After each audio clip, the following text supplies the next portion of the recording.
Sometimes it's tough to remember that football is a team sport.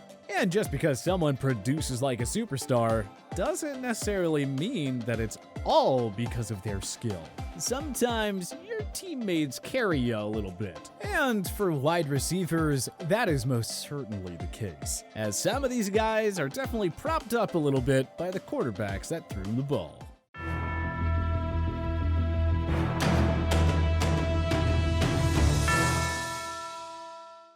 People like to make a big deal about popular wide receivers that don't have good enough quarterbacks to really maximize their talent.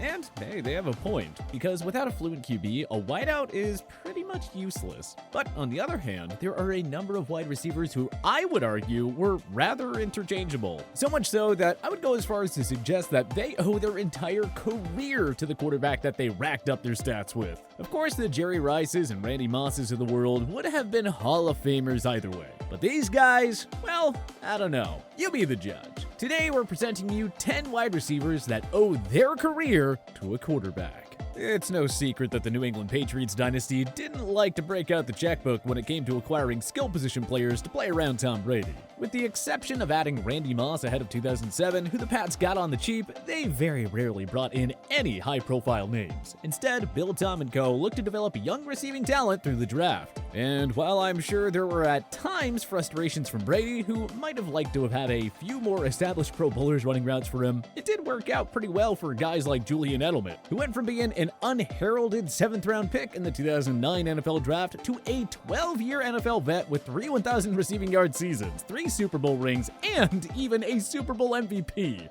Again, this is not to besmirch the good name of Julian Edelman, because there is absolutely no denying that the undersized wide receiver worked his tail off to become the player that he was in the NFL. But I think that it would be remiss to suggest that he would have had the career that he did anywhere else. I mean, there was a time where it looked questionable as to whether he would even have that kind of individual success in New England. In the 4 years leading up to his breakout 105 reception, 1,056 yard 2013 season, Edelman had never caught more than 37 passes in a single year. Truthfully, it looked like his career was headed in the wrong direction, as that 37 reception season was his rookie year.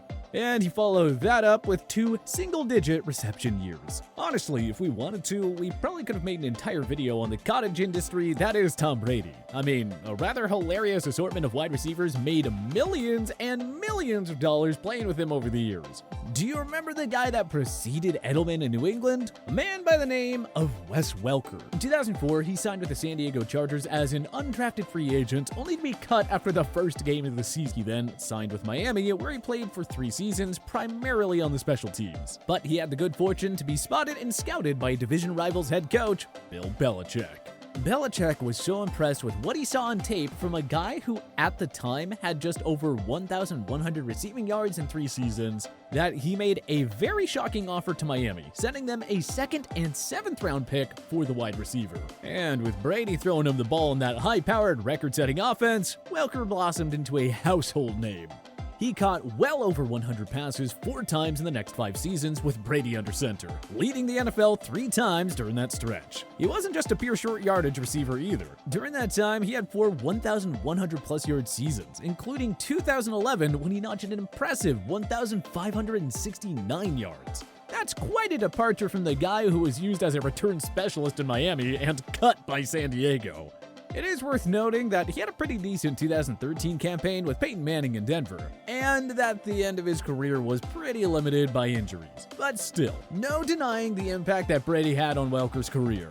Speaking of Peyton Manning, he, like Brady, sparked and, quite frankly, supported quite a number of successful wide receivers' careers, like Brandon Stokley. No disrespect to the former NFL wide receiver and current radio personality, but I don't think it's a huge stretch to say in many ways that this journeyman wide receiver owes his lengthy 14-year career to the one and only Peyton Manning.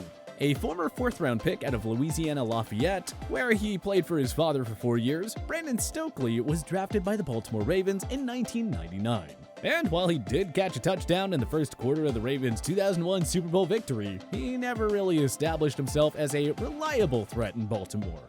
During his first 4 seasons in the NFL, all of which were in Baltimore, he never caught more than 24 passes or notched more than 357 receiving yards. That underwhelming production continued through the 2003 season, his first with Indy, when he only played 6 games and caught 22 passes for 211 yards and 3 touchdowns. This made it all the more shocking when Brandon Stokley erupted as a part of Peyton's magical record-setting 2004 season.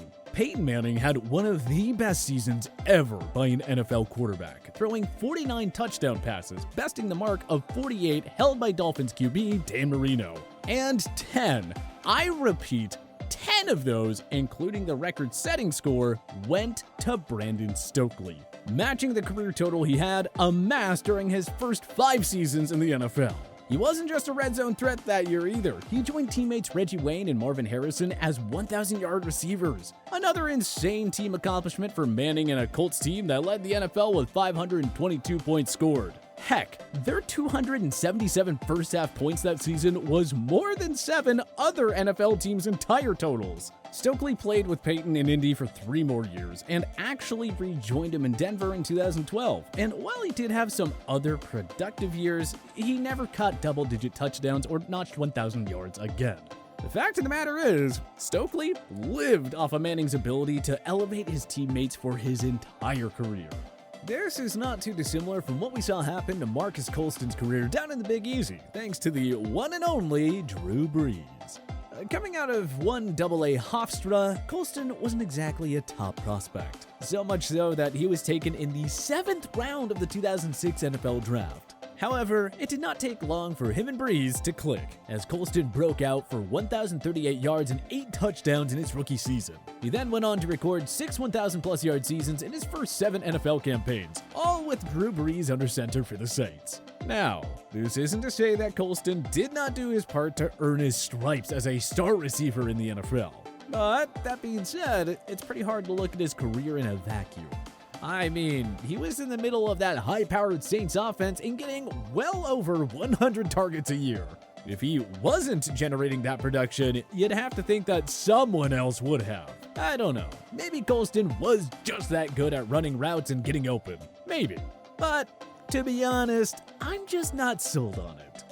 Kinda like what we saw happen with Malcolm Floyd out of San Diego, where Phillip Rivers helped turn the undrafted prospect out of Wyoming into a perennial deep threat out west. Floyd did have some NFL pedigree, as his older brother, also named Malcolm, played in the NFL for a few years. But that being said, no one necessarily predicted he'd have a 12-year career. I guess no one knew that he was gonna have one of the top QBs in the league tossing him the pigskin for the next decade. Of course, this is not a knock on Floyd. But it feels like a guy that wasn't even invited to the NFL scouting combine might have needed to find himself the right quarterback to help him thrive. Malcolm Floyd is far from the only player who needed the exact perfect situation to perform, and it isn't just late-round picks either. We've also seen it from former first-round picks and Super Bowl MVPs too. Like Santonio Holmes, who earned both distinctions over his 9-year NFL career. Holmes was a solid wideout straight away in the league. He recorded 3 consecutive 800-plus yard seasons his first 3 years in the league. During his 3rd year in 2008, he emerged as a Super Bowl hero. He followed that up with a monstrous 79-reception, 1,248-yard season in 2009, and everyone thought he was going to be one of the league's next great receivers. That was until he got traded to the New York Jets, and he went from Big Ben Roethlisberger throwing him passes to Mark Sanchez. While he didn't disappear entirely, Holmes did continually put up career lows in both yards and receptions before flaming out of the league in 2014 after a short stint with the Chicago Bears. Apparently, it was a lot more challenging to play wide receiver with Marky Mark instead of Big Ben. Who would have thought? And if you think that catching passes from Roethlisberger is a quality shot in the arm for a career, how about a guy like Dwight Clark, who got to catch passes from the one and only Joe Montana? Clark was a 10th round pick. Yeah, you heard that right. 10th! That round doesn't even exist anymore. Yet here we are in 2021, and most football fans still know his name.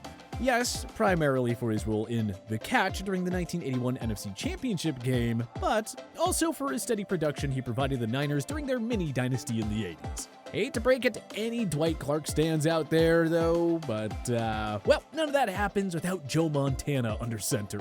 This may be an unpopular opinion, but I have to say, I think that the same thing can be said about two wildly popular wide receivers that made their names up north in Green Bay. Jordy Nelson, who snagged passes from Aaron Rodgers, and Donald Driver, who had the privilege of playing with the one and only Brett Favre, as well as spending some time with Rodgers for the tail end of his career. I know he was older at that stage of his career, but I mean, come on. Think about what we saw play out with Jordy Nelson at the end of his career when he went to Oakland. He was hardly the same guy. Similarly, Driver played his entire career with Favre and Rodgers, so he never really had the challenge of dealing with even mediocre quarterback play. He went straight from one Hall of Famer to the next, which actually might explain why Driver, as a 7th-round pick, excelled the way he did in the NFL. Last but not least, we have our one tight end exception on the list, Darren Waller. Before he found his way to the Raiders, Waller was actually a struggling wide receiver for the Baltimore Ravens who could never really put it together. But now that he paired up with Derek Carr in the silver and black, his career trajectory has skyrocketed. And I don't think it's just because of the position and scheme changes either. More so the fact that Derek Carr absolutely loves to force feed him the ball. He went from having 12 receptions in 3 seasons as a member of the Ravens, one of which he was suspended for, to being a 90-plus reception guy with Carr. And to his credit, he has capitalized on his opportunity, averaging double-digit yards per catch. But still, I think it's pretty safe to say that he owes Derek Carr a nice steak dinner whenever he gets a new multi-year deal. But which other NFL receivers owe their career to a quarterback they played with? Did we miss anyone? Join us in the comment section below. If you like this video and learned a thing or two, clicking the like button helps out a ton. And hey, we appreciate it. If this is your first time coming around to TPS though, subscribing is a great idea because we put out videos like this every single day. But as always, thanks for watching and we'll see you guys next time.